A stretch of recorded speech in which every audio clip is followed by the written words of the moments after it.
ഏതെങ്കിലും ഒരു മനുഷ്യന് ഹറാമായ ഭക്ഷണം കഴിച്ചാൽ, ഹറാമായ പാനീയം കുടിച്ചാൽ, ഒരുരുള ഭക്ഷണം കഴിച്ചാൽ, ഒരു കവള വെള്ളം കുടിച്ചാൽ, പിന്നെ 40 ദിവസം അവന്റെ ദുആയിക്ക് ഇജാബത്തില്ല. അവന്റെ ദുആ അല്ലാഹു സ്വീകരിക്കില്ല. അവന്റെ ഇബാദത്തുകൾ അല്ലാഹു സ്വീകരിക്കില്ല.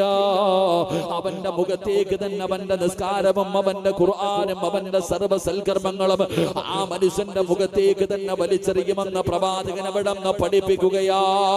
അതുകൊണ്ട് എന്റെ പ്രിയമുള്ളവരെ, അവിടുന്ന് പറഞ്ഞു തന്ന രണ്ടാമത്തെ ഉപദേശം എന്തായിരുന്നു? പടച്ചുറപ്പേ, നീ നിന്റെ തൊണ്ടയ്ക്ക് താഴെ ഇറക്കുന്നത് ഹലാലാണോ ഹറാമാണോ എന്ന് നീ വല്ലാതെ സൂക്ഷിക്കണേ എന്ന് ലുഖ്മാൻ ഹകീം തങ്ങൾ പറയുമ്പോ, എന്റെ പ്രിയമുള്ളവരെ, ഇന്ന് ഹലാലും ഹറാമുമാരും നോക്കാറില്ലല്ലോ. എവിടെയാണ് ഹലാല് നോക്കുന്നത്? പടച്ചവനെ, എങ്ങനെയും തിന്നണമല്ലോ, എങ്ങനെയും സുഖിക്കണമല്ലോ, എങ്ങനെയും ജീവിക്കണമല്ലോ. അത് കൊന്നിട്ടാകട്ടെ, പിടിച്ചു പറിച്ചിട്ടാകട്ടെ, മോഷണം നടത്തിയിട്ടാകട്ടെ, പലിശ കച്ചവടം നടത്തിയിട്ടാകട്ടെ, ഏതു വളഞ്ഞ വഴിയിലൂടെയാണെങ്കിലും പടച്ചവരെ, പണം സമ്പാദിക്കുന്നതിന് വേണ്ടി ജനങ്ങൾ കിടന്ന് പരക്കം പായുന്ന കാലമാ. അതുകൊണ്ടാണ് അല്ലാഹുവിന്റെ പ്രവാചകൻ പറഞ്ഞത്, സഹാബാ, 4 പാപങ്ങൾ ചെയ്യല്ലേ, 4 പാപങ്ങൾ നിങ്ങൾ ആരും ചെയ്യല്ലേ. 4 പാപങ്ങൾ നിങ്ങൾ ആരെങ്കിലും ചെയ്താ അല്ലാഹു നിങ്ങളുടെ ആയുസ് കുറയ്ക്കുമെന്ന് ആദരവായ പ്രവാചകൻ നബി മുഹമ്മദ് മുസ്തഫ സല്ലല്ലാഹു അലൈഹി വസല്ലമ തങ്ങൾ പറയുകയാണ്, ഈ പറയുന്ന 4 തെറ്റുകൾ നിങ്ങൾ ചെയ്യരുത്. ചെയ്തു കഴിഞ്ഞാൽ നിങ്ങളുടെ ആയുസ് കുറയുകയാണ്. അല്ലാഹുവിന്റെ പ്രവാചകനാണ് പറയുന്നത്. അതിലെ ഒന്നാമത്തെ കാര്യം എന്തെന്നറിയുമോ? എന്റെ പ്രിയമുള്ള മുസ്ലിമേ, നിങ്ങളുടെ ആരുടെയെങ്കിലും വീടിന്റെ അകത്ത് ഹറാമായ പണമുണ്ടോ? ഹറാമായ സമ്പത്തുണ്ടോ? അല്ലാഹു നിങ്ങളുടെ ആയുസ് വെട്ടിക്കുറയ്ക്കുമെന്ന് ആദരവായ പ്രവാചകൻ നബി മുഹമ്മദ് മുസ്തഫ സല്ലല്ലാഹു അലൈഹി വസല്ലം. 4 തെറ്റുകൾ. അതിലെ ഒന്നാമത്തെ തെറ്റ്, എന്റെ പ്രിയമുള്ള സഹോദരങ്ങളെ, ഹറാമായ പണം ആരുടെ വീടിന്റെ അകത്ത് സൂക്ഷിക്കുന്നുണ്ടോ അല്ലാഹു അവന്റെ ആയുസ് വെട്ടിക്കുറയ്ക്കും. അല്ലാഹു നമ്മളെ കാത്തിരക്ഷിക്കുമാറാകട്ടെ. അല്ലാഹു നമ്മളെ കാത്തിരക്ഷിക്കുമാറാകട്ടെ. ആമീൻ പറയാൻ ഒരു മടി. അല്ലാഹു കാത്തിരക്ഷിക്കുമാറാകട്ടെ. ലോൺ എടുത്തതില്ലേ, പലിശയ്ക്ക് എടുത്തതില്ലേ, പടച്ചവനെ പണയം വെച്ചതില്ലേ, എന്തൊക്കെയായില്ലേ. പെട്ടെന്ന് പണക്കാരനാകാൻ ഇപ്പൊ എന്തോ ഒരു പുതിയ ഒരു കച്ചവടം ഉണ്ട്. പൈസ കൊണ്ടുപോയി കുറെ ഇട്ട് കഴിഞ്ഞാൽ കൂടുതൽ കിട്ടും. അങ്ങനെ എന്തോ ഒരു കച്ചവടം ഉണ്ടല്ലോ, അറിയോ ഉസ്താദ്? അറിയോ? എന്താ അതിനൊരു പേര് പറയാം? എന്താ സുലൈമാക്കാൻ പേര് പറയാം? എന്തോ കുറച്ച് പൈസ ഇട്ട് കഴിഞ്ഞാല് എന്താ റഹീമേ, അങ്ങനെ എന്തൊരു പരിപാടി ഇല്ലേ മക്കളെ? ഓൻ പോയില്ലേ? കൊണ്ടല്ല. ആലോചിക്ക ചങ്ങായിമാരെ, എന്റെ അടുത്ത് ഈ ഒരാളൊരു മസല ചോദിച്ചു. ഞാൻ ഇങ്ങനെ അതിനെ കുറിച്ച്, ഇപ്പൊ പുതിയൊരു സ്വർണ്ണക്കടയിൽ കുറച്ച് പൈസ കൊണ്ടിട്ടാൽ മതി. ഒരു 10 ലക്ഷം രൂപ സ്വർണ്ണക്കടയിൽ കൊണ്ടു കൊടുത്തു കഴിഞ്ഞാൽ മാസാമാസം 10,000 രൂപ. മാസാമാസം 10,000 രൂപ. ഹലാലാണോ ഹറാമാണോ അതിനെക്കുറിച്ച് പഠിച്ചുകൊണ്ടിരിക്കുക. അല്ലാഹു ഈമാൻ തരുമാറാകട്ടെ. അവസാനം സ്വർണ്ണക്കടയും പൂട്ടിയിട്ട് ഓനങ്ങ് പോകും. അപ്പഴാ എന്റെ പ്രിയമുള്ളവരെ, പിന്നെന്തോ ഇങ്ങനെ എന്തോ ഒരു ചെയിന്റെ കഥ പറയുന്നൊക്കെ, ഇങ്ങനെ ചെയ്യും പോലെ പോവാ. ഒരാളെ ചേർത്ത് കൊടുക്കുന്നു, മറ്റൊരാളെ ചേർത്ത് കൊടുക്കുന്നു, ചേർത്ത് അവസാനം നരകത്തിൽ പോകുന്ന അവസ്ഥ. അല്ലാഹു കാത്തിരക്ഷിക്കുമാറാകട്ടെ. അങ്ങനെ ചിലത് പണം ഉണ്ടാക്കാൻ എളുപ്പ വഴികൾ. എന്ത് പണം ഉണ്ടാക്കാനുള്ള വഴിയാ നോക്കണേ. എന്തെല്ലാം വഴികൾ, പണമുണ്ടാക്കാനുള്ള എളുപ്പ വഴികളാ പലരും നോക്കുന്നത്. അല്ലാഹു കാത്തിരക്ഷിക്കുമാറാകട്ടെ. എന്റെ പ്രിയപ്പെട്ടവർ, ഈ ബുദ്ധിയൊക്കെ വേറെ വല്ല കാര്യത്തിനുണ്ടായിരുന്നെങ്കിൽ നമ്മളൊക്കെ ആരായനെ. ഇങ്ങനെയുള്ള കുരുട്ടുബുദ്ധികളൊക്കെ വളഞ്ഞ വഴിയിലൂടെ പണമുണ്ടാക്കാൻ പെണ്ണുങ്ങളൊക്കെ സ്വർണം വരെ വിറ്റു. കെട്ടിയവൻ ചോദിക്കുന്നു, ആമിന എന്റെ പെങ്ങളെ കെട്ടി. ഓ, എന്റെ അടുത്ത് ഒന്നുമില്ല. എന്നിട്ടുണ്ടായിരുന്നത് മുഴുവനും വിറ്റിട്ട് കൊണ്ടായിട്ടത് മൊത്തവും പോയി. പണക്കാരാർത്തി, പണത്തിനോടുള്ള ആർത്തി.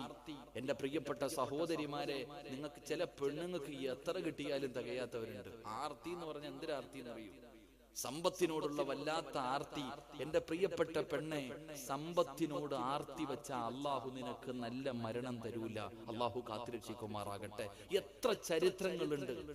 ഒരാൾക്ക് സമ്പത്തിനോടുള്ള ആർത്തി വന്നു കഴിഞ്ഞാൽ നശിച്ചു, ഒരു കാലത്തും നേരെയാകില്ല. സമ്പത്തിനോടുള്ള ആർത്തി വന്നു കഴിഞ്ഞാൽ മോശമായ മരണമേ നിനക്ക് കിട്ടൂ.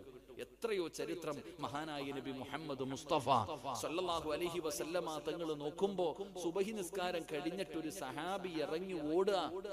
റസൂലുള്ളാഹി സല്ലല്ലാഹു അലൈഹി വസല്ലമ തങ്ങൾ ചോദിച്ചു, നീ എന്തിനാ ഓടുന്നത് നബിയെ? ഈ ഇട്ടിരിക്കണ വസ്ത്രമേ എനിക്കുള്ളൂ, ഇത് കൊണ്ടുപോയി കൊടുത്തിട്ട് വേണം എന്റെ ഭാര്യക്ക് നിസ്കരിക്കാൻ.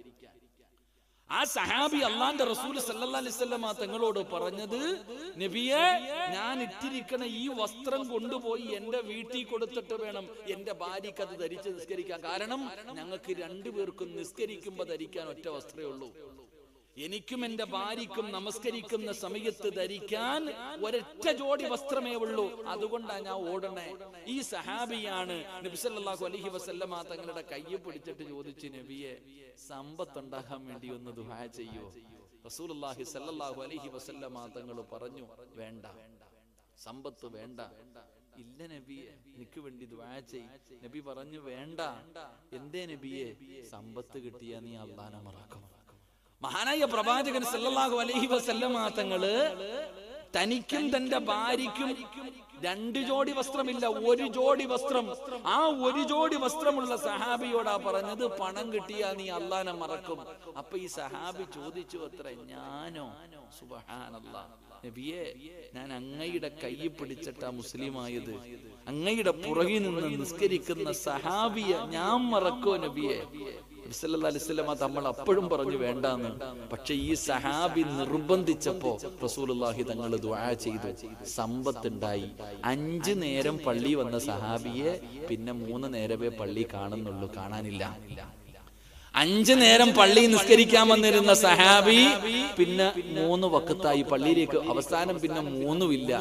ഒരു ദിവസം പള്ളി തന്നെ വരാത്ത അവസ്ഥ. അവസാനം പിന്നെ വെള്ളിയാഴ്ച മാത്രമായി. പള്ളി വരുന്നത് വെള്ളിയാഴ്ച മാത്രം. നിങ്ങൾ ചരിത്രം എടുത്തു നോക്ക്. ആ സ്വഹാബിയുടെ അവസ്ഥ എന്തെന്നറിയോ? അവസാനം കാഫിറായി ചത്തുപോയെന്ന് അള്ളാന്റെ ഖുർആൻ പറയുന്നുണ്ട്. അള്ളാഹു ഈമാൻ നൽകുമാറാകട്ടെ. ഏത് സഹാബി? ഈ സഹാബിയെ അള്ളാന്റെ റസൂലിന്റെ സഹാബത്ത് വിളിച്ചിരുന്നത് പള്ളിയുടെ മാടപ്രാവെന്നാ വിളിച്ചിരുന്നേ. കാരണം ബാങ്ക് വിളിക്കുമ്പോ പള്ളിക്കകത്തുണ്ടായിരുന്നു. പള്ളിയുടെ മാടപ്രാവേ എന്ന് സഹാബത്ത് വിളിച്ചിരുന്ന സഹാബി പണം കൂടിയപ്പോ, പണത്തിനോടുള്ള ആർത്തി കൂടിയപ്പോ സഹാബിയായിട്ട് പോലും അവസാനം മോശമായി മരിച്ചുപോയി എന്ന് ചരിത്രം പറയുമ്പോ ഈ ആർത്തി കൊണ്ട് ഒരു സഹാബിയുടെ അവസ്ഥ ഇതാണെങ്കിൽ എന്റെയും നിങ്ങളുടെയും അവസ്ഥ എന്താ? അള്ളാഹു കാത്തിരക്ഷിക്കുമാറാകട്ടെ. അതുകൊണ്ടാണ് പ്രവാചകൻ പറഞ്ഞത്, ഭർത്താവിനോട് ഹറാമായ പണവും സമ്പാദ്യവും ഭക്ഷണവും വീട്ടിൽ കൊണ്ടുവരല്ലേ എന്ന് ഓർമ്മപ്പെടുത്തുന്ന പെണ്ണിന് സ്വർഗ്ഗം അല്ലാഹു കൊടുക്കുമെന്ന് നബിയുനാ റസൂലുള്ളാഹി സ്വല്ലല്ലാഹു അലൈഹി വസല്ലം. അതുകൊണ്ട് ആയുസ് കുറയുന്ന പാപങ്ങളിൽ ഒന്നാമത്തെ പാപം എന്റെ മോനെ ഹറാമായ പണവ. അല്ലാഹു കാത്തിരക്ഷിക്കുമാറാകട്ടെ. 2 വ്യഭിചാരം. ഞാൻ വിശദീകരിക്കുന്നില്ല. വ്യഭിചരിക്കുന്ന ആരെങ്കിലും ഉണ്ടെങ്കിൽ അന്യ പെണ്ണുങ്ങളുമായി ഭാര്യ നിനക്ക് അല്ലാഹു അനുവദീയമാക്കി തന്നതാ. അവളല്ലാതെ വേറെ ഏതെങ്കിലും ഒരു പെണ്ണുമായിട്ട് സുഖിക്കുന്ന എവനെങ്കിലും ഉണ്ടെങ്കിൽ മക്കളെ നിർത്തിക്കോ. ഇല്ലെങ്കിൽ നിനക്ക് അല്ലാഹു നിന്റെ ആയുസ് നിന്റെ റബ്ബ് വെട്ടിച്ചുരുക്കും. വ്യഭിചരിക്കുന്നവൻ അതാണാകട്ടെ പെണ്ണാകട്ടെ ഇങ്ങനെ വിചാരിച്ച് സുഖിച്ചും ആസ്വദിച്ചും നടക്കുകയാ. എനിക്കിപ്പോഴും ഓർമ്മ വരുന്നു, പടച്ചവനെ ഇത്രയോളം ഇങ്ങനെ ഓടി നടന്ന് പെണ്ണ് കിട്ടുന്നവന്മാരുണ്ട്. ഓടി നടന്ന് പെണ്ണ് കെട്ടികെട്ട് ചെലവിന് പോലും കൊടുക്കാത്ത ചില മഹാന്മാരെ പോലെ ജീവിക്കുന്ന ചില ആൾക്കാർ. എന്റെ പ്രിയപ്പെട്ടവരെ, എന്റെ ചെറുപ്പക്കാരോട്, മക്കളെ, അള്ളാഹു തന്ന ആയുസ് റബ്ബ് കുറച്ചുകളയും. അള്ളാഹു കാത്തിരക്ഷിക്കുമാറാകട്ടെ. 3 എന്റെ പ്രിയപ്പെട്ടവരെ, മാതാപിതാക്കളെ വേദനിപ്പിക്കുന്ന മക്കൾ. മാതാപിതാക്കളെ വേദനിപ്പിക്കുന്ന മക്കൾ, അവരുടെ ആയുസ് അല്ലാഹു വെട്ടിച്ചുരുക്കുമെന്ന് മഹാനായ നബിയുനാ റസൂലുള്ളാഹി സ്വല്ലല്ലാഹു അലൈഹി വസല്ലമ തങ്ങൾ അവിടെന്ന് പറയുമ്പോൾ എന്റെ പ്രിയപ്പെട്ടവരെ, ഞാൻ പറഞ്ഞു വന്നത് എന്തെന്നറിയുമോ? ലുഖ്മാൻ ഹകീം റളിയല്ലാഹു തആല അൻഹു നമുക്ക് പറഞ്ഞു തന്ന രണ്ടാമത്തെ ഉപദേശം എന്തെന്നറിയുമോ? വഇൻ കുന്ത ഫി നീ ഭക്ഷണം കഴിക്കുമ്പോ നിന്റെ തൊണ്ടയുടെ താഴെ ഇറങ്ങുന്നതിനെ കുറിച്ച് നീ വല്ലാതെ സൂക്ഷിക്കണേ. എന്നിട്ട് മൂന്നാമതായി പറഞ്ഞു തന്ന ഉപദേശം എന്തെന്നറിയുമോ? ഇൻ കുന്ത ഫീ ബൈതി ഗൈരിഹി ഫഹ്ഫദ് ഐനൈക. പറഞ്ഞു തരുന്ന മൂന്നാമത്തെ ഉപദേശം എന്തെന്നറിയുമോ? മറ്റുള്ളവരുടെ വീട്ടിലേക്ക് കടന്നു ചെന്നാൽ നിന്റെ വീടല്ലാതെ മറ്റൊരാളുടെ വീട്ടിലേക്ക് നീ കടന്നു ചെന്നാൽ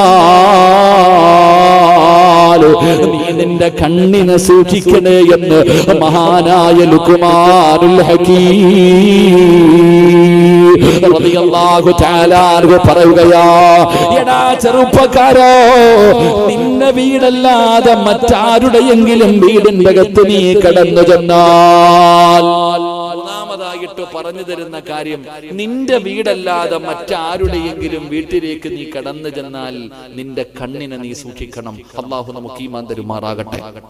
ഉറക്കപ്പറ അല്ല ഈമാൻ തരുമാറാകട്ടെ. ഇപ്പൊ ഇതാ നിങ്ങൾ ചിന്തിക്കുന്നത്, എന്തേ ഉസ്താദ് ഇത്ര നിസ്സാരമായ കാര്യം എന്ത് ഓർമ്മപ്പെടുത്തണേ? നമുക്കത് നിസ്സാരമാണ്. പരിശുദ്ധമായ ദീനുൽ ഇസ്ലാം നിങ്ങൾ നോക്ക്. ഒരാള് ഒരു വീട്ടിലേക്ക് കടന്നു ചെന്നാൽ ആ വീടിന്റെ കവാടത്തിന്റെ മുന്നിൽ നിൽക്കാൻ പാടുണ്ടോ ഇല്ലയോ? പറ. ഒരാളൊരു വീട്ടിലേക്ക് കടന്നു ചെന്നാൽ എവിടെയാ നിൽക്കേണ്ടത്? വീടിന്റെ മുന്നിലാണോ സൈഡിലാണോ? എവിടെ നിൽക്കണം? പറ മനുഷ്യ, എവിടെ നിൽക്കണം? എന്തുകൊണ്ട്? ഇവിടെ ആര് നിൽക്കണം? ഓടിക്കേറുവല്ലേ? എവിടെ ചോദിക്കുന്ന അനുവാദം? ആരാ അനുവാദം ചോദിക്കുന്നത്? എന്റെ പ്രിയപ്പെട്ടവരെ, മഹാനായ ഉമർ ഇബ്നുൽ ഖത്താബ് റളിയല്ലാഹു തആല അൻഹുവിന്റെ ചരിത്രം എടുത്തു നോക്കിയാൽ മതി. കള്ളുകുടിയൻ അറിയായിരുന്നു ഇന്നത്തെ പേവെള്ളം അടിച്ചടക്കുന്നവരെ പോലെയൊന്നുമല്ല. ഇസ്ലാമിന്റെ രണ്ടാമത്തെ ഖലീഫയായ ഉമർ ഇബ്നുൽ ഖത്താബ് റളിയല്ലാഹു തആല അൻഹു രാത്രിയായാൽ ഇങ്ങനെ അന്വേഷിച്ച് നടക്കും. ഭരണാധികാരികളൊക്കെ അങ്ങനെ, ഉമർ ഇബ്നുൽ ഖത്താബ് തങ്ങളൊക്കെ രാത്രിയായി കഴിഞ്ഞാൽ തന്റെ അനുയായികളുടെ കാര്യങ്ങൾ അന്വേഷിച്ച് നടക്കും എന്ന് ചരിത്രം പഠിപ്പിക്കുന്നു. അല്ലാഹു ഈമാൻ തരുമാറാകട്ടെ. ഇവിടെ മെമ്പർ ഇല്ലേപ്പാ? ഇവിടുത്തെ മെമ്പർ ഇല്ലേപ്പാ? ചങ്ങയുടെ പേരെന്ത്? അബ്ബാസ് ഭായി ഇവിടെ ഇല്ലേ? അല്ലാഹു ആഫിയത്തും ദീർഘായുസും കൊടുക്കുമാറാകട്ടെ. ഒരു ആമീൻ പറ. നമ്മളെ വലിയ സ്നേഹം എന്റെ അടുത്തൊക്കെ വന്നിട്ട് ഉസ്താദെ ദുആ ചെയ്യണമെന്ന് പറഞ്ഞ അങ്ങാദിയ ഉമർ ഇബ്നുൽ ഖത്താബ് റളിയല്ലാഹു തആല അൻഹു രാത്രിയാകുമ്പോ തന്റെ അനുയായികളെ തെരഞ്ഞിട്ട് നടക്കും. നമ്മുടെ ഇന്നത്തെ ഭരണാധികാരികളുടെ അവസ്ഥ എന്താ? ഒന്ന് ആലോചിച്ച് നോക്കിയേ. മാസങ്ങളായിട്ട് കർഷകര് ഡൽഹിയിൽ കിടന്നിട്ട് പ്രതിഷേധം നടത്തുക. ആരാപ്പ തിരിഞ്ഞു നോക്കണേ? എടാ ഒന്ന് ആലോചിച്ച് നോക്കിയേ. ഈ രാജ്യത്തിന്റെ നിലനിൽപ്പിന് വേണ്ടി ഈ രാജ്യത്തിന്റെ നെടുന്തൂണുകളായിരുന്ന കർഷകന്മാർ ഇന്ന് അവരുടെ അവസ്ഥ. പണ്ടൊരു കാലഘട്ടം ഉണ്ടായിരുന്നു, അന്ന് കർഷകന്റെ മകനാണെന്ന് പറയാൻ അഭിമാനത്തോടു കൂടി പറഞ്ഞിരുന്നൊരു കാലം. അതൊക്കെ പോയി. ഇന്ന് കർഷകന്മാര് കടന്നിട്ട് കഷ്ടപ്പെടുന്ന കഷ്ടപ്പാട് കണ്ടിട്ടില്ലേ? ആരെങ്കിലും അവർക്കെതിരെ എങ്ങാണ് എന്തെങ്കിലും പറഞ്ഞു കഴിഞ്ഞാൽ പോയി. അവനെ വേറെ രീതിയിൽ അവന്റെ മതം നോക്കിയിട്ടാ സംസാരിക്കുക. എന്ത് ഭരണാധികാരികൾ! പടച്ചവനെ അല്ലാഹുവേ, ഇങ്ങനെയും മനുഷ്യൻ. അള്ളാന്റെ ഖുർആൻ പറഞ്ഞു ബൽഹും അല്ലൽ, എത്ര സത്യമാ. അള്ളാന്റെ ഖുർആൻ പറഞ്ഞു മനുഷ്യൻ അധപ്പതിച്ചാൽ നാൽക്കാലികളെക്കാളും അധപ്പതിച്ചു പോകുമെന്ന് ഖുർആൻ പറഞ്ഞത് സത്യമാ. അധികാരം കിട്ടിക്കഴിയുമ്പോ എല്ലാത്തിനും വലിയ അഹങ്കാരം. ഒന്ന് നേടാൻ വേണ്ടി മാത്രമുള്ളത്. നേടിക്കഴിഞ്ഞാൽ പിന്നെ ഒന്നും തിരിയൂല. കരുണയില്ല, ദയയില്ല, പരിഗണനയില്ല, ഒന്നുമില്ല. ഹൃദയം കരിങ്കല്ലിനെ പോലെ. അള്ളാഹുവിന്റെ വിശുദ്ധമായ ഖുർആൻ പറഞ്ഞു തുഅ്തിൽ മുൽക മിമ്മൻ തശാ വ തുഇസ്സു മൻ തശാ. അള്ളാന്റെ വിശുദ്ധമായ ഖുർആൻ പറഞ്ഞു ഒന്നുകിൽ അധികാരം കൊടുത്തിട്ട് അള്ളാഹു അവനെ നശിപ്പിച്ചു കളയും. അല്ല പറഞ്ഞു ഒന്നുകിൽ അധികാരം കൊടുത്തിട്ട് അള്ളാഹു ഒന്നുകിൽ നശിപ്പിക്കും, അല്ലെങ്കിൽ അള്ളാഹു അവനെ ഉയർത്തും. എത്രയോ സത്യമാ. അള്ളാന്റെ ഖുർആൻ വ്യക്തമായിട്ട് പറയുന്നു തുഅ്തിൽ മുൽക മിമ്മൻ തശാ വ തുഇസ്സു മൻ തശാ. അള്ളാന്റെ ഖുർആൻ വ്യക്തമായിട്ട് പറഞ്ഞു തന്നു അധികാരം അള്ളാഹുവാണ് കൊടുക്കുന്നത്. ഒന്നുകിൽ അധികാരം അള്ളാഹു കൊടുത്തിട്ട് ആ മനുഷ്യനെ ഉയർത്തും. എന്റെ പ്രിയമുള്ളവരെ, ഇന്ത്യയുടെ പ്രസിഡന്റ് ആയിരുന്നു അബ്ദുൽ കലാം. എനിക്ക് ഇന്ന് ഓർമ്മയുണ്ട്. പായിപ്പാട് പള്ളിയിൽ ഞാൻ ജോലി ചെയ്യുന്നു. 2 ദിവസം മുമ്പ് ഞാനൊരു വീട്ടിൽ ഭക്ഷണം കഴിക്കാൻ പോയി. ഒരു വീട്ടിൽ ഭക്ഷണം കഴിക്കാൻ പോയപ്പോ അദ്ദേഹത്തിന്റെ ചെറിയ മകൻ, ഒരു ചെറിയ കുട്ടിയുണ്ട്, വാപ്പാനോട് പറഞ്ഞു അത്രേ എനിക്ക് അബ്ദുൽ കലാമിനെ പോലെ ആയാ മതിയെന്ന്. ഞാൻ അവനോട് പറഞ്ഞു എടാ നീ ഹാഫിൾ ആകണം. ഞാൻ അദ്ദേഹത്തോട് പറഞ്ഞു നിങ്ങളുടെ മകനെ ഹാഫിൾ ആക്കണമെന്ന് പറഞ്ഞു. അതിനെക്കുറിച്ച് വീട്ടിൽ സംസാരിച്ചപ്പോ ആ ചെറിയ മകൻ പറഞ്ഞു അത്രേ എനിക്ക് അബ്ദുൽ കലാം ആയാ മതിയെന്ന്. എന്റെ പ്രിയമുള്ളവരെ, എത്രയൊക്കെയാണെങ്കിലും നിങ്ങൾ ചിന്തിച്ചു നോക്ക്. അള്ളാഹു ആ മനുഷ്യനെ കുറിച്ചുള്ള ബോധം ഒരു ചെറിയ കുട്ടിയുടെ ഹൃദയത്തിൽ കൊടുത്തു. എങ്കിലും നിങ്ങൾ ആലോചിച്ചു നോക്ക്, അമേരിക്കയുടെ പ്രസിഡന്റായിരുന്ന റൊണാൾഡ് ട്രംപ്, ചങ്ങാതിയുടെ അഡ്രസ് ഉണ്ടോ ഇപ്പോ? ആരായിരുന്നു?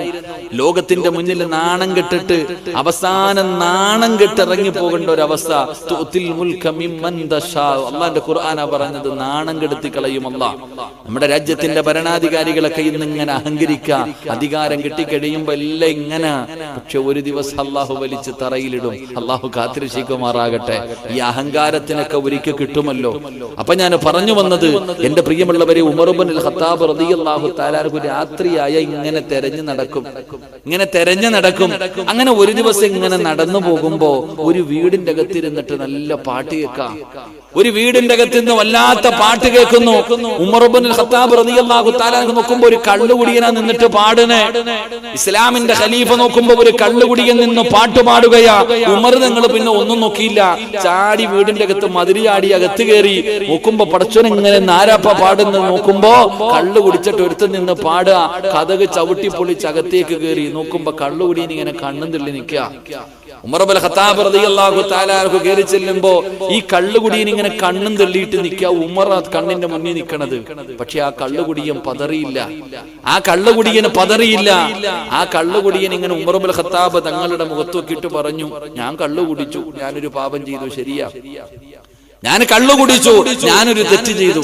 പക്ഷെ നിങ്ങൾ 3 എണ്ണമാ എന്നെക്കാളും മുമ്പേ ചെയ്തത്. ഞാൻ ഒരു പാപമേ ചെയ്തുള്ളൂ, നിങ്ങൾ 3 തെറ്റ് ചെയ്തു. ഉമർ ഇബ്നുൽ ഖത്താബ് റളിയല്ലാഹു തആല അൻഹു ചോദിച്ചു, ഞാൻ 3 എണ്ണം ചെയ്തോ? എന്തേ എന്റെ 3 തെറ്റ്? 1, എന്റെ വീടിന്റെ മതിൽ ചാടി. ഒന്നാമത്തെ തെറ്റ് വീടിന്റെ മതിൽ ചാടി. 2, ഒളിഞ്ഞു നോക്കി. 2, എന്റെ വീടിന്റെ അകത്ത് നിങ്ങൾ ഒളിഞ്ഞു നോക്കി. 3, എന്റെ വാതിൽ ചവിട്ടി അനുവാദമില്ലാതെ എന്റെ വീടിന്റെ അകത്ത് കയറി. ഉമർ തങ്ങൾ കരയാൻ തുടങ്ങി. അള്ളാഹു ഈമാൻ തരുമാറാകട്ടെ. ഒരു കള്ളുകുടി എന്റെ വീടിന്റെ അകത്ത് കയറിയപ്പോ അവൻ പറഞ്ഞു, ഞാൻ കള്ളു കുടിച്ചത് പാപമാണ്, പക്ഷെ ഞാൻ 1 ചെയ്തുള്ളൂ, നിങ്ങൾ 3 എണ്ണം ചെയ്തു. എന്റെ പ്രിയമുള്ള സഹോദരങ്ങളെ, ഇസ്ലാമിന്റെ നിയമം എടുത്തു നോക്ക്. എന്റെ പ്രിയമുള്ളവരെ, ഒരു വീടിന്റെ അകത്ത് കയറണമെങ്കിൽ വീട്ടുകാരോട് അനുവാദം ചോദിക്കണം. അല്ലാഹുവിന്റെ പ്രവാചകൻ സല്ലല്ലാഹു അലൈഹി വസല്ലമ തങ്ങൾ ഇത് സ്വഹാബത്തിനോട് പറഞ്ഞു കൊടുക്കുമ്പോ ഒരു സ്വഹാബി ചോദിക്കുന്നു, യാ റസൂലല്ലാഹ്,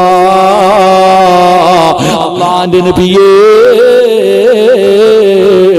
ഞാൻ എന്റെ ഉമ്മാനെ കാണാൻ പോകുമ്പോ, ഞാൻ എന്റെ വീട്ടിലേക്ക് പോകുമ്പോ, എന്റെ ഉമ്മ താമസിക്കുന്ന വീട്ടിലേക്ക് പോകുമ്പോ ഞാൻ അനുവാദം ചോദിക്കണോ നബിയേ? അല്ലാഹുവിന്റെ പ്രവാചകൻ പറഞ്ഞു, നിങ്ങൾ അനുവാദം ചോദിക്കണം. ആ സ്വഹാബി പറഞ്ഞു, യാ റസൂലല്ലാഹ്, അവിടെ എന്റെ ഉമ്മയല്ലാതെ ആരുമില്ല. എന്റെ ഉമ്മയെ നോക്കുന്നത് ഞാനാണ്, എന്റെ ഉമ്മയ്ക്ക് ഭക്ഷണം കൊടുക്കുന്നത് ഞാനാണ്, എന്റെ ഉമ്മയുടെ വസ്ത്രം കഴുകി കൊടുക്കുന്നത് ഞാനാണ്, എന്റെ ഉമ്മയ്ക്ക് ഖിദ്മത്ത് ചെയ്യുന്നത് ഞാനാണ്. ഞാൻ അനുവാദം ചോദിക്കണോ നബിയേ?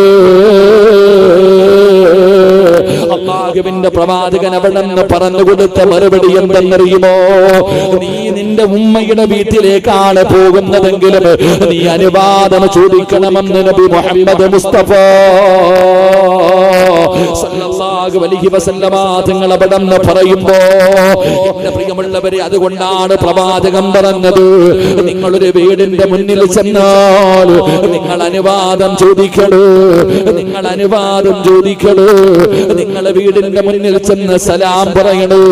സലാം പറഞ്ഞിട്ട് നിങ്ങളുടെ വീടിന്റെ മുന്നിൽ നിൽക്കല്ലോ, വാതിലിന്റെ നേരെ നിൽക്കല്ലോ, നിങ്ങൾ മാറി നിൽക്കണേ എന്ന് നബി മുഹമ്മദ് മുസ്തഫ സല്ലല്ലാഹു അലൈഹി വസല്ലമ തങ്ങൾ പറഞ്ഞു തരുമ്പോ അതിന്റെ കാരണമെന്താ? പടച്ചവരെ, ഇന്നത്തെ പെണ്ണുങ്ങളുടെ സ്വഭാവം അല്ലാഹുവിന്റെ റസൂലിന് അറിയാമായിരുന്നു. നബി പറഞ്ഞു, ഒരു വീടിന്റെ മുന്നിൽ ചെന്ന് ബെല്ലടിച്ചിട്ട് വീടിന്റെ വാതിലിന്റെ മുന്നിൽ നിൽക്കരുത്, മാറി നിൽക്കണമെന്ന് നബി മുഹമ്മദ് മുസ്തഫ. ഉറക്കെ പറ, നബി മുഹമ്മദ് മുസ്തഫ. എന്തേ കാരണം? എന്തേ കാരണം? നമ്മുടെ പെണ്ണുപിള്ളമാരുടെ സ്വഭാവം നബിക്ക് അറിയാം. അതുകൊണ്ട് നമ്മുടെ ഇന്നത്തെ പെണ്ണുങ്ങളുടെ സ്വഭാവം അറിയുന്നത് കൊണ്ടാ പറഞ്ഞത് വീടിന്റെ വാതിലിന്റെ മുന്നിൽ നിൽക്കരുത്, മാറി നിൽക്കണം. കാരണം ബെല്ലടിച്ചു കഴിഞ്ഞാൽ നിന്റെ പെണ്ണുപിള്ള വന്ന് വാതിൽ തുറക്കുമ്പോ ഓക്കെ എവിടെ തുണി ഉണ്ടാവും അവക്ക് തന്നെ അറിയത്തില്ല. അള്ളാഹു കാത്തിരക്ഷിക്കുമാറാകട്ടെ. അതുകൊണ്ട് തന്നെ ഒരു പെണ്ണ് ഓടി വന്ന് ബെല്ലടിച്ചു കഴിഞ്ഞാൽ ആരാ എന്ന് നോക്കാറില്ല. അടുക്കളയിൽ നിൽക്കണ കോലത്തിൽ ഒരൊറ്റ വരക്ക സൂപ്പർ ഫാസ്റ്റ് വരുന്ന പോലെ ഒന്നൊറ്റ തുറപ്പ. അള്ളാഹു ഉസ്താദാണോ നാട്ടുകാരാണോ ആരാണോ എവിടെ തുണിയുണ്ട് പിന്നെ ഓടുന്നേ. അത് നമുക്കറിയാം. അതുകൊണ്ടാണ് പറഞ്ഞത് വീടിന്റെ വാതിലിന്റെ മുന്നിൽ നിൽക്കരുത്, മാറി നിൽക്കണം. കാരണം ആ പെണ്ണ് ചിലപ്പം അന്യ പെണ്ണായിരിക്കാം, അന്യ പുരുഷനായിരിക്കാം. അതുകൊണ്ട് ചിലപ്പോൾ അവളെ ഔറത്ത് ചിലപ്പം മറഞ്ഞിട്ടുണ്ടാകണമെന്നില്ല. അതുകൊണ്ട് മാറി നിൽക്കണം, അനുവാദം ചോദിക്കണം. അനുവാദം കിട്ടിയാലേ വീടിന്റെ അകത്ത് കയറാവൂ, ഇല്ലെങ്കിൽ നീ തിരിച്ചു പോകണമെന്ന് നബി മുഹമ്മദ് മുസ്തഫ സല്ലല്ലാഹു അലൈഹി വസല്ലം. ഈ ലുഖ്മാനുൽ ഹകീം റളിയല്ലാഹു തആല അൻഹു പറഞ്ഞു, ഒരു വീടിന്റെ അകത്ത് കയറി, നിന്റെ വീടല്ലാതെ വേറെ ആരുടെയെങ്കിലും വീടിന്റെ അകത്ത് കയറി കഴിഞ്ഞാൽ നീ നിന്റെ കണ്ണിനെ സൂക്ഷിക്കണം. നീ നിന്റെ കണ്ണിനെ സൂക്ഷിക്കണം. അതിങ്ങനെ നോക്കാൻ പാടില്ല, അവിടെയും ഇവിടെയും നോക്കാൻ പാടില്ല. നിനക്ക് കാണാൻ പാടില്ലാത്തത് നീ കാണാൻ പാടില്ല. മഹാനായ ലുഖ്മാനുൽ ഹകീം റളിയല്ലാഹു തആല അൻഹു പറഞ്ഞു തരുമ്പോ ഇതൊക്കെ പറയുമ്പോ എന്റെ പെങ്ങള് ചോദിക്കും, ഉസ്താദ് ഇതൊക്കെ എന്തിനാ ഇങ്ങനെ പറയുന്നത്? ഇതൊക്കെ നിസാര കാരണമല്ലേ? ഈ പറയുന്നതൊക്കെ നിസാരമായ തെറ്റുകളല്ലേ? ഇതെന്തിനാ പറയുന്നത്? ഇതൊക്കെയാണോ വഅദ് പറയേണ്ടത്? ഇത് പറഞ്ഞിട്ട് എന്ത് കിട്ടാനോ? ഇതൊക്കെ ഒരു പാപമാണെന്ന് കരുതുന്നില്ലല്ലോ. എങ്കിൽ എന്റെ പ്രിയമുള്ളവരെ, പാപമല്ലെന്ന് ആരാ നിനക്ക് പറഞ്ഞു തന്നത്? ഇതൊക്കെ എനിക്കും നിനക്കുമാണ് നിസാരം. അല്ലാഹുവിന്റെ മുന്നിൽ ഇത് നിസാരമല്ലല്ലോ. അല്ലാഹുവിന്റെ പരിശുദ്ധമായ ദീനെടുത്ത് നോക്ക്. ഒരന്യ പുരുഷനോടൊരു പെണ്ണിനെ സലാം പറയാൻ പാടില്ല. അല്ലാഹുവിന്റെ പരിശുദ്ധമായ ദീനിന്റെ നിയമം എടുത്തു നോക്ക്. ഒരന്യ പുരുഷനോട് ഒരു അന്യ പെണ്ണിനെ സലാം പറയാൻ പാടുണ്ടോ? ഇല്ലേ? പാടുണ്ടോ? പറ. നിങ്ങളുടെ പെണ്ണും പിള്ളമാർക്ക് എന്നോട് സലാം പറയാൻ പറ്റുമോ? ഇല്ലേ?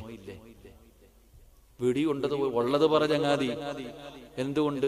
എന്റെ സലാം എന്ന് പറഞ്ഞാൽ എന്താ? അള്ളാഹുവിന്റെ ഗുണവും രക്ഷയും നിന്റെ മേലുണ്ടാകട്ടെ. സലാം പറയാൻ പോലും എന്തിന്? നീ മരിച്ച് നിങ്ങളുടെ പെണ്ണും പിള്ള മരിച്ച എനിക്ക് കാണാൻ പാടുണ്ടോ? കാണാൻ പാടുണ്ടോ? ഇരിക്കണ സുലൈമാനിക്കാടെ ഭാര്യ, നിങ്ങൾ നല്ല സ്നേഹബന്ധമാ, അള്ളാഹുർക്ക് ദീർഘായുസ് കൊടുക്കുമാറാകട്ടെ. എന്റെ ഭാര്യ മരിച്ച സുലൈമാനിക്കായി കാണാൻ പറ്റുമോ? ഇല്ല. എന്തുകൊണ്ട്? അന്യ പെണ്ണ്, മയ്യത്ത് പോലും കാണാൻ പാടില്ല.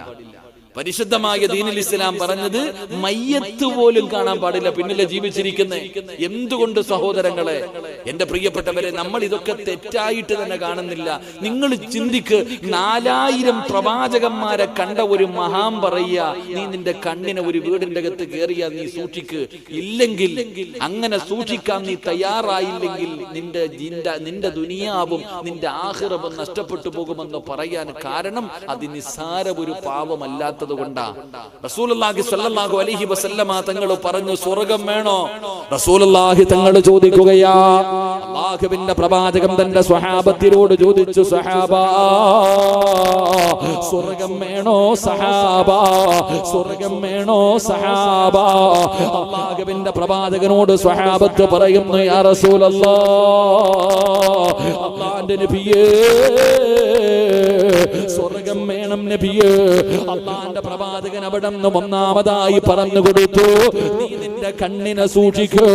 ഹറാമ് കാണുന്നതിനെ തൊട്ട് നിന്റെ കണ്ണിനെ സൂക്ഷിച്ചാ അല്ലാഹു നിനക്ക് സ്വർഗ്ഗം തരുമെന്ന് നബി മുഹമ്മദ് മുസ്തഫ സല്ലല്ലാഹു അലൈഹി വസല്ലമ തങ്ങൾ പറയുമ്പോ, എന്റെ പ്രിയമുള്ളവരെ, അതൊരു ചെറിയ പാപമാണെന്ന് നിങ്ങൾ കരുതരുത്. അതൊരു ചെറിയ തെറ്റാണെന്ന് നിങ്ങൾ കരുതരുത്. അതിലൂടെ നിനക്കുണ്ടാകുന്ന നഷ്ടം എത്രയോ വലുതാ. വെറുതെ പറഞ്ഞതല്ല, ഒറ്റ ചരിത്രം പറഞ്ഞു തരാ. അതിന്റെ ഗൗരവം മനസ്സിലാക്കാറ് പടച്ചവനെ ഔറത്ത് വെളിവാക്കിയിട്ട് അന്യ പുരുഷന്റെ മുന്നിലേക്ക് പോകുന്ന പെങ്ങള്, അന്യ പുരുഷന്റെ ഔറത്ത് കാണുന്ന പെങ്ങള്, നിനക്ക് ഞാനതിന്റെ ഗൗരവം പറഞ്ഞു തരാ. അല്ലാഹുവിന്റെ പരിശുദ്ധമായ കഅബാലയമുണ്ടല്ലോ, അല്ലാഹുവിന്റെ പരിശുദ്ധമായ കഅബാലയത്തിന്റെ മതാഫിലൂടെ അല്ലാഹുവേ ഒരു പണ്ഡിതൻ ഇങ്ങനെ തവാഫ് ചെയ്യുകയാ, ഒരു മഹാൻ ഇങ്ങനെ തവാഫ് ചെയ്യുകയാ. കഅബാലയത്തിന്റെ മതാഫിലൂടെ തവാഫ് ചെയ്തുകൊണ്ടിരിക്കുമ്പോ ഒരു ചെറുപ്പക്കാരൻ കഅബാലയത്തിന്റെ കില്ല പിടിച്ചിട്ട് അല്ലാഹുവിനോട് ദുആ ചെയ്യുകയാണ്, അല്ലാഹുവിനോട് ദുആ ചെയ്യുകയാണ്. അല്ലാഹുവേ എന്റെ ജ്യേഷ്ഠന്മാരുടെ അവസ്ഥ എനിക്ക് വരുത്തല്ലേ അല്ലാ, എന്റെ സഹോദരങ്ങളുടെ ഗതി എനിക്ക് വരുത്തല്ലേ അല്ലാ, എനിക്ക് ഈമാനുള്ള ഒരു മരണം തരണേ അല്ലാ. കഅബാലയത്തിന്റെ കില്ല പിടിച്ചുകൊണ്ട് പടച്ചവരോട് ദുആ ചെയ്യുകയാ. ഇതല്ലാതെ ഒന്നും പറയുന്നില്ല, സ്വർഗം ചോദിക്കുന്നില്ല, നരകമോചനം ചോദിക്കുന്നില്ല, പാപം പൊറുക്കണേ എന്ന് പറയുന്നില്ല. അല്ലാഹുവിനോട് കഅബാലയത്തിന്റെ കില്ല പിടിച്ചിട്ട് അവിടുന്ന് ദുആ ചെയ്യുന്നു, റബ്ബേ അല്ലാ എന്റെ സഹോദരങ്ങളുടെ ഗതി എനിക്ക് വരുത്തല്ലേ അല്ലാ, എനിക്ക് ഈമാനുള്ള ഒരു മരണം തരണേ അല്ലാ. അവിടുന്ന് ദുആ ചെയ്യുകയാ. ഈ മഹാനാ ചെറുപ്പക്കാരന്റെ കയ്യിൽ പിടിക്കുകയാണ്, ആ ചെറുപ്പക്കാരന്റെ കയ്യിൽ പിടിക്കുകയാ. മാറ്റി നിർത്തിയിട്ട് ചോദിക്കുന്നു, മോനെ നീ ഇങ്ങനെ ദുആ ചെയ്യുന്നല്ലോ, നിന്റെ സഹോദരങ്ങളുടെ ഗതി വരുത്തല്ലേ എന്ന് ദുആ ചെയ്യുന്നല്ലോ, എന്താണ് നിന്റെ സഹോദരങ്ങൾക്ക് സംഭവിച്ചത്? അവിടെന്ന് ചോദിക്കുമ്പോ അവിടെന്ന് പറയുന്നു, തങ്ങള് എനിക്ക് 2 സഹോദരങ്ങൾ ഉണ്ടായിരുന്നു. എന്റെ ഒന്നാമത്തെ ജ്യേഷ്ഠനുണ്ടല്ലോ, അല്ലാഹുവിന്റെ പള്ളിയിലെ ബാങ്ക് വിളിച്ചിരുന്ന മുഅദ്ദിനാ, 40ഓളം വർഷം എന്റെ പ്രിയമുള്ളവരെ അല്ലാഹുവിന്റെ പള്ളിയിലെ ബാങ്ക് വിളിച്ച മനുഷ്യരാ. ബാങ്ക് വിളിക്കുന്ന മനുഷ്യന് കിട്ടുന്ന പ്രതിഫലം പറയേണ്ടതില്ലല്ലോ. അല്ലാഹുവേ വല്ലാത്ത പ്രതിഫലമാണല്ലോ. ഒരു നാട്ടിൽ ഏറ്റവും കൂടുതൽ പ്രതിഫലം കിട്ടുന്ന മനുഷ്യനെ ബാങ്ക് വിളിക്കുന്ന മനുഷ്യരാ. ഏകദേശം 40 വർഷക്കാലം ബാങ്ക് വിളിച്ച എന്റെ സഹോദരനുണ്ടല്ലോ, അവിടുന്ന് സക്കറാത്തിന്റെ അവസ്ഥയിൽ കിടക്കുമ്പോ, മരണത്തോട് മല്ലടിക്കുമ്പോ, ഏറ്റവും ഇളയ അനുജനായ എന്നോട് പറഞ്ഞു ഖുർആൻ എടുത്തുകൊണ്ടുവരാറ്. അല്ലാഹുവേ ഞാനവിടുന്ന് ഖുർആൻ എടുത്തുകൊണ്ട് പോവുകയാണ്. എന്റെ സഹോദരന്റെ കയ്യിലേക്ക് ഖുർആൻ എടുത്തുകൊണ്ട് കൊടുക്കുമ്പോ വിശ്വാസമില്ലെന്ന് പറഞ്ഞു വലിച്ചെറിയുകയാ. അല്ലാഹുവിന്റെ ഖുർആൻ എടുത്ത് വലിച്ചെറിയുകയാണ്. എന്നിട്ട് അവിടുന്ന് ഈമാനില്ലാതെ മരിച്ചുപോയി, ഈമാനില്ലാതെ മരിച്ചുപോയി. എന്റെ ഒന്നാമത്തെ ജ്യേഷ്ഠൻ ഈമാനില്ലാതെയാണ് മരിച്ചുപോയത്.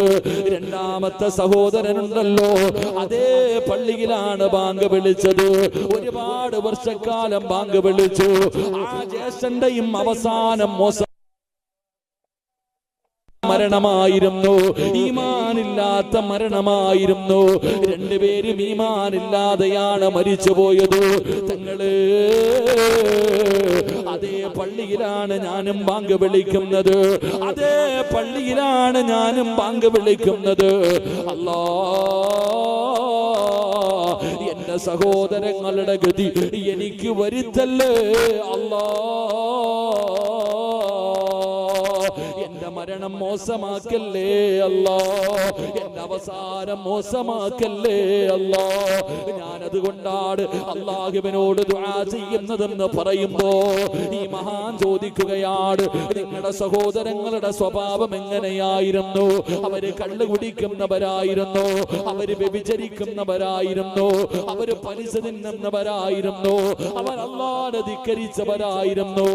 ഈ ചെറുപ്പക്കാരൻ പറയുന്ന തങ്ങള് രണ്ടുപേരും അല്ലാഹുവിനെ നിസ്കരിക്കുന്നവരാ, അവർ അല്ലാഹുവിനെ പേടിയുള്ളവരാ, അവർ ഖുർആൻ ഓതുന്നവരാ, അവർ ദിക്റുകൾ പറയുന്നവരാ, അവർ സദഖകൾ കൊടുക്കുന്നവരാ, അവർ നോമ്പ് പിടിക്കുന്നവരാ, അവർ ജീവിതത്തിൽ ഒരുപാട് സൽക്കർമ്മങ്ങൾ ചെയ്യുന്നവരാ. എന്നിട്ടും അവരുടെ മരണം ഇങ്ങനെയാകാറുള്ള കാരണം എന്താ? മഹാനവറുകൾ ചോദിക്കുകയാണ്, അവരെന്തെങ്കിലും ഒരു പാപം ചെയ്യുമായിരുന്നോ?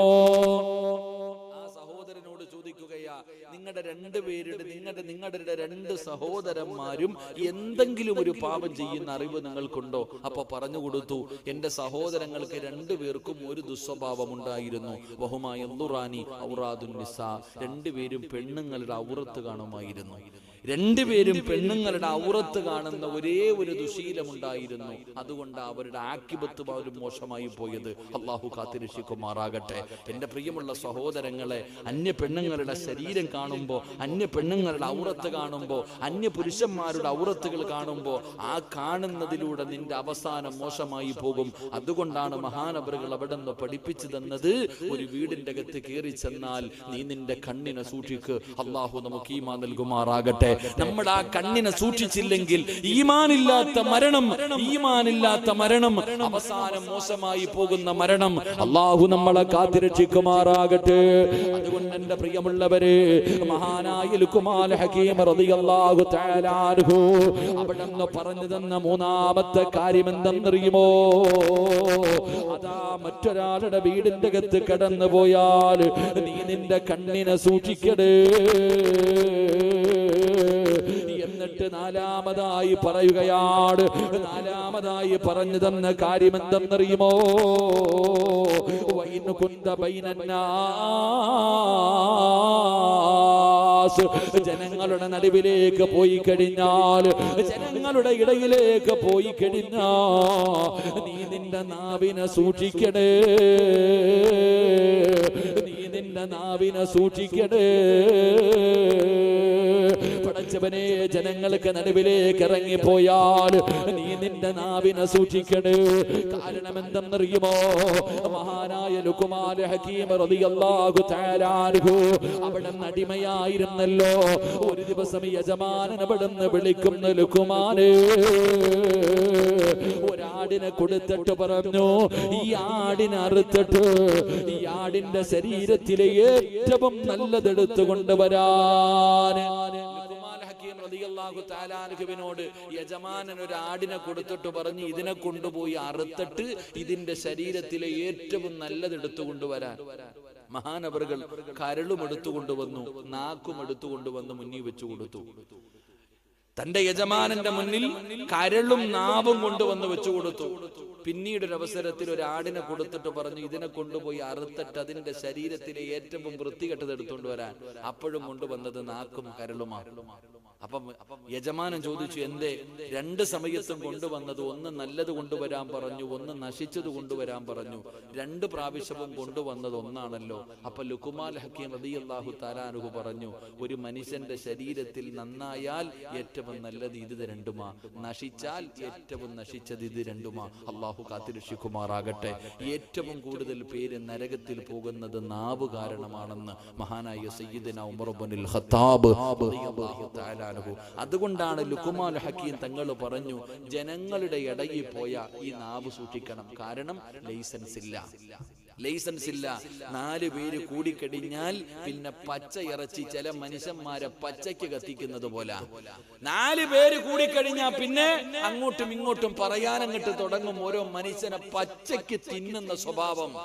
എന്റെ പ്രിയമുള്ള സഹോദരങ്ങളെ, അതുകൊണ്ടാണ് പ്രവാചകൻ സല്ലല്ലാഹു അലൈഹി വസല്ലമ തങ്ങൾ പറഞ്ഞു, നിങ്ങൾ അധികമായിട്ട് സംസാരിക്കരുത്, അധികമായിട്ട് സംസാരിച്ചാൽ പാപങ്ങൾ കൂടും. അത് പറഞ്ഞപ്പോ റസൂലുള്ളാഹി തങ്ങൾ ഇത് പറഞ്ഞു കൊടുത്തപ്പോ സഹാബത്ത് കല്ല് വാരിയിട്ട് വായിക്കകത്തിട്ടിരിക്കുക, എന്നിട്ട് ഇങ്ങനെ നടക്കുക. കല്ലു വായിക്കകത്ത് ഇട്ടിട്ട് സഹാബികൾ ഇങ്ങനെ നടക്കുകയാ. കാരണം ആവശ്യം ഉണ്ടെങ്കിൽ മാത്രം സംസാരിക്കും, ഇല്ലെങ്കിൽ വായിക്കകത്ത് കല്ല്. കാരണം അള്ളാഹുവെ പടച്ചവനെ നരകത്തിൽ പെട്ടുപോകുമോ എന്നുള്ള ഭയം. എന്റെ പ്രിയപ്പെട്ട സഹോദരങ്ങളെ, നമ്മൾ ഇന്ന് ചിന്തിച്ചു നോക്ക്. എവിടെയെങ്കിലും 4 പേര് കൂടിക്കഴിഞ്ഞാൽ അവിടെ ഇരുന്നു കൊണ്ട് ആവശ്യമില്ലാത്ത ചർച്ചകൾ എന്തെല്ലാം നമ്മൾ പറയുന്നു. ആവശ്യമുള്ളതും ഇല്ലാത്തതും പറഞ്ഞ് അവസാനം നരകത്തിലേക്ക് വീണു പോകുന്നൊരവസ്ഥ. അള്ളാഹു നമ്മളെ കാത്തിരക്ഷിക്കുമാറാകട്ടെ. എന്റെ പ്രിയമുള്ള സഹോദരങ്ങളെ, ഏറ്റവും കൂടുതൽ പേര് നരകത്തിൽ പോകാൻ കാരണമാകുന്നത് നമ്മുടെ നാവ. നമ്മൾ നാവ് കൊണ്ട് എന്തെല്ലാം പറയുന്നു, ചെയ്യാത്ത കാര്യങ്ങൾ. ഇനി ഒരു മനുഷ്യൻ ചെയ്തതാണെങ്കിലും ഏഷണിയും പരദൂഷണവും എന്തെല്ലാം ആണുങ്ങളും പെണ്ണുങ്ങളും എല്ലാം ഇരുന്നു കൊണ്ട് എന്റെ പ്രിയപ്പെട്ടവരെ എന്തെല്ലാം കാര്യങ്ങൾ പറഞ്ഞ് അവസാനം നമ്മൾ നരകത്തിലായി പോകുന്നൊരവസ്ഥ. അള്ളാഹു നമ്മളെ കാത്തിരക്ഷിക്കുമാറാകട്ടെ. അതുകൊണ്ട് എന്റെ പ്രിയമുള്ളവരെ, അതൊരു നിസ്സാര പാപമായിട്ടാണ് നമ്മൾ കാണുന്നത്. പക്ഷേ നിങ്ങൾ ഗൗരവത്തോടു കൂടി കാണണം. ഞാൻ ഒരാളെ കുറിച്ച് മോശമായിട്ട് എന്തെങ്കിലും പറഞ്ഞിട്ടുണ്ടെങ്കിൽ ഞാൻ അള്ളാഹുവിനോട് തൗബ ചെയ്തിട്ട് കാര്യമില്ല. ഞാൻ നിങ്ങളെ കുറിച്ച് ആരെയെങ്കിലും, എന്റെ പ്രിയപ്പെട്ടവരെ, ഇതിന്റെ സംഘാടകരിൽപ്പെട്ട ഏതെങ്കിലും അല്ലെങ്കിൽ എനിക്ക് പരിചയമുള്ള നിങ്ങൾ ആരെയെങ്കിലും ഈ വെങ്ങാടുള്ള ഏതെങ്കിലും ഒരു മനുഷ്യനെ കുറിച്ച് അവൻ കള്ളനാവും, പെണ്ണുപിടിയനാവും, പലിശ തിന്നുന്നവനാവും, വൃത്തികെട്ടവനാ എന്ന് ഞാൻ പറഞ്ഞിട്ട് അള്ളാഹുടെ മുന്നിൽ ദുആ ചെയ്തിട്ട് എനിക്ക് കാര്യമുണ്ടോ? ഒരു കാര്യവുമില്ല. കാരണം ഞാനും അള്ളാഹുവും തമ്മിൽ ബന്ധപ്പെട്ട കാര്യമല്ല അത്. ഞാൻ ആരെക്കുറിച്ച് പറഞ്ഞോ അവന്റെ കാല് പിടിച്ച് പൊരുത്തം ചോദിച്ചാലേ എനിക്ക് സ്വർഗം കിട്ടൂ. അള്ളാഹു നമ്മളെ കാത്തിരക്ഷിക്കുമാറാകട്ടെ. അതുകൊണ്ട് എന്റെ പ്രിയമുള്ളവരെ, നമ്മുടെ നാവിനെ നമ്മൾ വല്ലാതെ സൂക്ഷിക്കണം. കാരണം ആ നാവ് ആവശ്യമില്ല. അതുകൊണ്ട് നമുക്ക് സ്വർഗത്തിനും പോകാം, അതുകൊണ്ട് നമുക്ക് നരകത്തിനും പോകാം.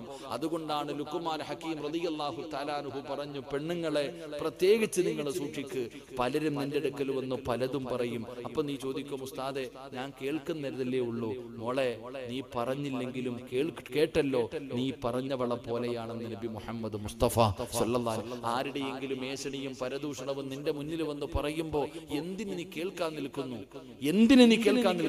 അതപ്പൊ തന്നെ ഔദു ബില്ലാഹി മിനശ് ശൈത്താനിർ റജീം എന്ന് പറഞ്ഞു ഓടിക്കുകയല്ലേ ചെയ്യേണ്ടത്. അതുകൊണ്ട് എന്റെ പ്രിയമുള്ള സഹോദരങ്ങളെ, ലുഖ്മാൻ ഹക്കീം റളിയല്ലാഹു തആല അൻഹു നാലാമതായി നമ്മളോട് ഓർമ്മപ്പെടുത്തി. എന്തേ നാലാമത്തെ കാര്യം? നീ നിന്റെ നാവിനെ ജനങ്ങളുടെ ഇടയിലേക്ക് ഇറങ്ങുമ്പോൾ നീ നിന്റെ നാവിനെ സൂക്ഷിച്ചു കൊള്ളണം. നീ ആ നാവിനെ സൂക്ഷിക്കണം. എന്റെ പ്രിയപ്പെട്ടവരെ, അത് സൂക്ഷിക്കുന്നതിലൂടെ അള്ളാഹു നിനക്ക് തരുന്ന പ്രതിഫലം എന്താ? മഹാനായ നബി മുഹമ്മദ് മുസ്തഫ സല്ലല്ലാഹു അലൈഹി വസല്ലമ തങ്ങൾ മസ്ജിദുൻ നബവിയിൽ അല്ലാഹുവിന്റെ റസൂൽ ഇരിക്കുകയാണ്. അല്ലാഹുവിന്റെ പ്രവാചകൻ മസ്ജിദുൻ നബവിയിൽ ഇരിക്കുകയാണ്. എന്നിട്ട് പ്രവാചകന് സ്വർഗ്ഗത്തെ കുറിച്ച് പറഞ്ഞു കൊടുക്കുകയാ. എന്റെ പ്രിയപ്പെട്ട പെങ്ങളെ, അയൽവാസികളായ പെണ്ണുങ്ങൾ മുഴുവനും ഒരുമിച്ച് കൂടുമ്പോ, അല്ലെങ്കിൽ പടച്ചവനെ കല്യാണ വീട്ടിലേക്ക് പോകുമ്പോ, എവിടെയെങ്കിലും ജനങ്ങൾ ഒരുമിച്ച് കൂടിയാൽ അവിടെ ഇരുന്നു കൊണ്ട് ഈ നാട്ടിലെ പെണ്ണുങ്ങളുടെ കഥ പറയുന്നവരുണ്ടല്ലോ, ആവശ്യമില്ലാത്ത കാര്യങ്ങൾ പറഞ്ഞുകൊണ്ട് അവരെ കളിയാക്കുന്നവരുണ്ടല്ലോ. ചരിത്രം നിനക്ക് പഠിക്കാൻ അല്ലാഹുവിന്റെ റസൂൽ പറഞ്ഞു തരുന്നതാ. അല്ലാഹുവിന്റെ പ്രവാചകൻ മസ്ജിദുൻ നബവിയിൽ ഇരിക്കുകയാണ്. സ്വർഗ്ഗത്തെ കുറിച്ചാണ് പ്രവാചകൻ പറഞ്ഞു കൊടുക്കുന്നത്. അല്ലാഹുവിന്റെ പ്രവാചകൻ ചോദിക്കുന്നു, സ്വഹാബാ, സ്വർഗ്ഗത്തിന്റെ അവകാശിയായ ഒരു മനുഷ്യനെ നിങ്ങൾക്ക് കാണണോ സഹാബാ? അല്ലാഹുവിന്റെ പ്രവാചകനാണ് ചോദിക്കുന്നത്, സ്വർഗ്ഗത്തിന്റെ അവകാശിയായ ഒരു മനുഷ്യനെ നിങ്ങൾക്ക് കാണണോ? അല്ലാഹുവിന്റെ പ്രവാചകൻ അത് ചോദിക്കുമ്പോ അല്ലാഹുവിന്റെ റസൂലിന്റെ മുന്നിലിരിക്കുന്ന സ്വഹാബികൾ അത്ഭുതപ്പെടുകയാണ്. അത് ഞാനായിരിക്കും. അല്ലാഹുവിന്റെ റസൂൽ ആരെയായിരിക്കും കാണിക്കുന്നത്? എല്ലാവരും ആകാംക്ഷയോടുകൂടി അല്ലാഹുവിന്റെ റസൂലിന്റെ മുഖത്തേക്ക് നോക്കുമ്പോ പ്രവാചകൻ പറയുന്നു, സ്വഹാബാ, ഇനി ഈ പള്ളിയിൽ ആദ്യമായിട്ട് കടന്നു വരുന്ന മനുഷ്യനെ നോക്കിക്കോ. ഇനി ഈ പള്ളിയുടെ കവാടത്തിലൂടെ ആദ്യമായിട്ട് കടന്നു വരുന്ന മനുഷ്യനുണ്ടല്ലോ, ആ മനുഷ്യന് സ്വർഗ്ഗത്തിന്റെ അവകാശിയാണ് സഹാബാ. അല്ലാഹുവിന്റെ പ്രവാചകൻ അവിടെ നിന്ന് പറയുമ്പോ എല്ലാവരും പള്ളിയുടെ കവാടത്തിൽ നോക്കിയിരിക്കുകയാണ്. ആരാണ് പടച്ചവര്? ആദ്യമായിട്ട് ഈ പള്ളിയിലേക്ക് കയറി വരുന്ന ഭാഗ്യവാനാരാ? ആ മനുഷ്യന് സ്വർഗമുണ്ടെന്ന് മുത്തുനബി പറഞ്ഞിരിക്കുകയാ. എല്ലാവരും പള്ളിയുടെ കവാടത്തിൽ നോക്കുമ്പോ ആരാ കടന്നു വരുന്നതെന്നറിയുമോ? ഒരു പ്രായം ചെന്ന സ്വഹാബിയാ, ഒരു പ്രായം ചെന്ന സ്വഹാബിയാ. പടച്ചവനെ കേറി വരുന്ന രംഗം എങ്ങനെയെന്നറിയുമോ? ഒരു കയ്യിൽ ഇങ്ങനെ ചെരുപ്പ് വിളിച്ചിട്ടുണ്ട്, ഒതുവെടുത്തിട്ട് ഇങ്ങനെ കേറി വരികയാണ്. പടച്ചവനെ സ്വഹാബികൾ അവിടെ അത്ഭുതത്തോടു കൂടി നോക്കുകയാ. രണ്ടാമത്തെ ദിവസവും അല്ലാഹുവിന്റെ പ്രവാചകൻ ഇതുപോലെ ഇരിക്കുമ്പോ അവിടെ നിന്ന് ചോദിച്ചു, സഹാബാ, സ്വർഗത്തിന്റെ അവകാശിയെ കാണണോ സഹാബാ? ഈ പള്ളിയുടെ കവാടത്തിൽ ആദ്യം വരുന്ന മനുഷ്യനാണ് സഹാബാ. എല്ലാവരും പള്ളിയുടെ കവാടത്തിൽ നോക്കിയിരിക്കുമ്പോ ഇന്നലെ വന്ന അതേ മനുഷ്യരാ കയ്യിൽ ചെരുപ്പ് പിടിച്ചുകൊണ്ട് കടന്നു വരുന്നത്. എല്ലാവരും അവിടെ നിന്ന് കാണുകയാണ്. മൂന്നാമത്തെ ദിവസവും അല്ലാഹുവിന്റെ പ്രവാചകൻ അവിടെ നിന്ന് ചോദിക്കുന്നു, സ്വഹാബത്തേ, സ്വർഗത്തിന്റെ അവകാശിയായ ഒരു മനുഷ്യരിപ്പ കടന്നു വരും സ്വഹാബാ. അല്ലാഹുവിന്റെ പ്രവാചകൻ അവിടെ നിന്ന് പറയുമ്പോ ഇങ്ങനെ പള്ളിയുടെ വാതിലിൽ നോക്കിയിരിക്കുകയാണ്, പള്ളിയുടെ വാതിലിലേക്ക് നോക്കിയിരിക്കുകയാണ്. പടച്ചവനെ, മൂന്നാമത്തെ ദിവസം കടന്നു വന്നതാരെന്നറിയുമോ? ആ പ്രായം ചെന്ന മനുഷ്യനാ. സ്വഹാബികൾക്ക് അവിടെ നിന്ന് വല്ലാത്ത അത്ഭുതമായി. എത്ര വലിയ ഭാഗ്യവാനാണ്, എത്ര വലിയ ഭാഗ്യവാനാണ് ഈ മനുഷ്യൻ, എന്ത് നന്മയാണ് ചെയ്യുന്നത്. അവസാനം അവിടെ നിന്ന് പള്ളിയിൽ നിന്ന് പിരിഞ്ഞു പോകുമ്പോ സ്വഹാബികൾ ഓടുകയാ. സ്വഹാബി അവിടെ നിന്ന് കൂടെ പോവുകയാണ്. എന്നിട്ട് അവിടെ നിന്ന് ചോദിച്ചു, നിങ്ങളുടെ സ്വർഗത്തിന്റെ അവകാശിയാണെന്ന് അല്ലാഹുവിന്റെ റസൂൽ പറഞ്ഞിരിക്കുകയാ. നിങ്ങൾ എന്ത് നന്മയാണ് ചെയ്യുന്നത്? പ്രത്യേകമായിട്ട് വല്ല ദിക്റുകളും പറയാറുണ്ടോ? പ്രത്യേകമായിട്ട് വല്ലതും നിസ്കരിക്കാറുണ്ടോ? പ്രത്യേകമായിട്ട് വല്ലതും നിങ്ങൾ ഓതാറുണ്ടോ? നിങ്ങൾ പ്രത്യേകമായിട്ട് എന്തെങ്കിലും സദഖ കൊടുക്കാറുണ്ടോ? നിങ്ങൾക്ക് സ്വർഗം കിട്ടാനുള്ള കാരണം എന്താ?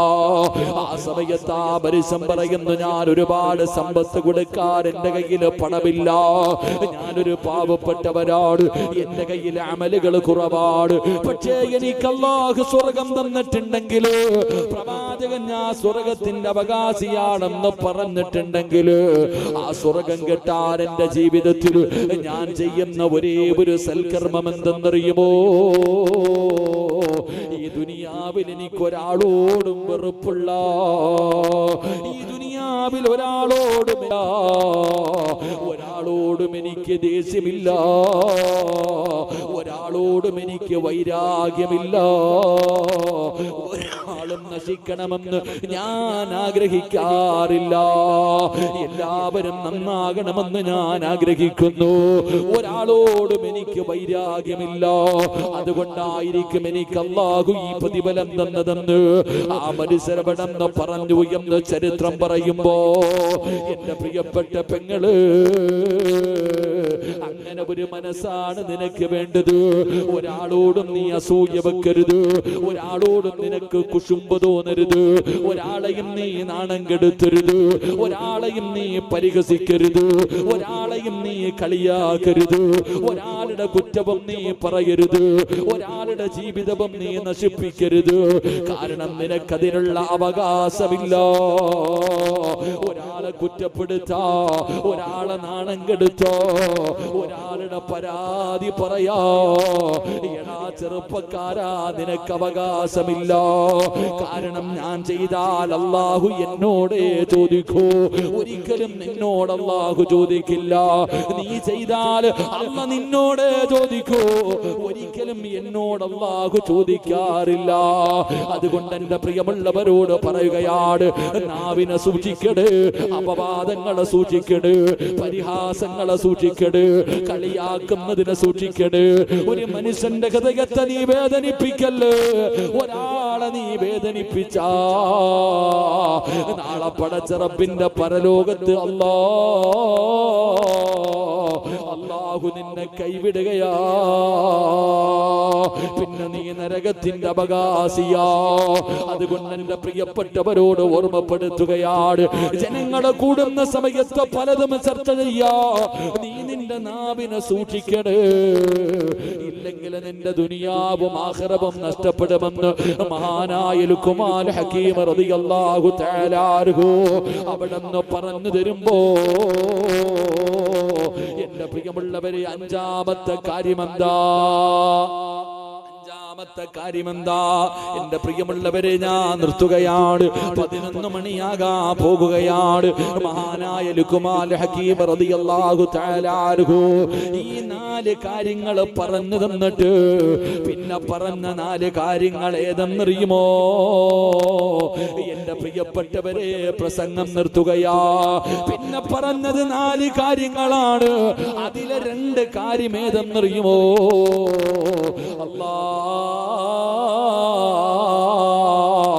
രണ്ട് കാര്യങ്ങൾ നിങ്ങൾ ഒരിക്കലും മറക്കല്ലേ. ലുഖ്മാൻ ഹകീം റളിയല്ലാഹു തആല അൻഹു പറയുകയാണ്, ഒരു നിമിഷം പോലും നിങ്ങൾ മറക്കാൻ പാടില്ലാത്ത 2 കാര്യങ്ങളുണ്ട്. ജീവിതത്തിൽ ഒരിക്കലും അത് മറന്നു പോകരുത്. ഒരു നിമിഷം പോലും നിങ്ങൾ മറന്നു പോകരുത്. ഈ പറയുന്ന 2 കാര്യങ്ങൾ നിങ്ങളുടെ ജീവിതത്തിൽ ജനിച്ച കാലം മുതൽ മരിക്കുന്ന കാലം വരെ ഒരു നിമിഷം പോലും നിങ്ങൾ മറക്കല്ലേ. നിങ്ങൾ ഓർത്തു വെക്കണേ ചെറുപ്പക്കാരാ. മോനെ, 4000 പ്രവാചകന്മാരുടെ കൂടെ നടന്ന ലുഖ്മാൻ ഹകീം റളിയല്ലാഹു തആല അൻഹു അവസാനമായി നിന്നോട് പറയുകയാ, ഈ പറയുന്ന 2 കാര്യമുണ്ടല്ലോ, ഒരു നിമിഷം പോലും നീ മറക്കല്ലേ. മറക്കല്ലേ പെങ്ങള്, ഒരു നിമിഷം പോലും ഈ പറയുന്ന കാര്യം നീ മറന്നു പോകരുത്. നീ ഓർത്തുകൊണ്ട് നടക്കണ്, നീ ഓർമ്മ വെച്ചുകൊണ്ട് നടക്കണ്. എന്നിട്ട് മഹാനവറുകൾ പറയുകയാ, 2 കാര്യങ്ങൾ ഓർക്കല്ലേ. ജീവിതത്തിൽ പടച്ചവര് ഈ പറയുന്ന 2 കാര്യങ്ങൾ നീ മറന്നു കളയട്, ഓർത്തു വെക്കാ പാടില്ല. 2 കാര്യങ്ങൾ നീ മറന്നു കളയണം. ചെയ്ത് കഴിഞ്ഞാൽ 2 കാര്യങ്ങൾ നീ മറക്കണ്. ഒരാളോടും നീ പറയല്ലേ, നീ ഓർത്തു വെക്കല്ലേ, നീ മറന്നു കളയടേ. 2 കാര്യങ്ങൾ ഒരു നിമിഷം പോലും കളയാതെ ഓർത്തു വെക്കണം. 2 കാര്യങ്ങൾ ഒരു നിമിഷം പോലും കളയാതെ മറന്നു കളയണം. ഈ 2 കാര്യങ്ങൾ ചെയ്താ നിന്റെ ദുനിയാവും ആഖിറവും രക്ഷപ്പെടുകയാ. അല്ലാഹുവേ, മറക്കാൻ പറഞ്ഞ കാര്യം മറക്കാൻ ഞങ്ങൾക്ക് ഭാഗ്യം തരണേ അല്ലാ. ഓർക്കാൻ ഓർമ്മപ്പെടുത്തിയ കാര്യങ്ങൾ മരിക്കുന്ന സമയം വരെ, മരിക്കുന്ന അവസാന നിമിഷം വരെ ഓർത്തു വെക്കാൻ ഭാഗ്യം തരണേ അല്ലാ.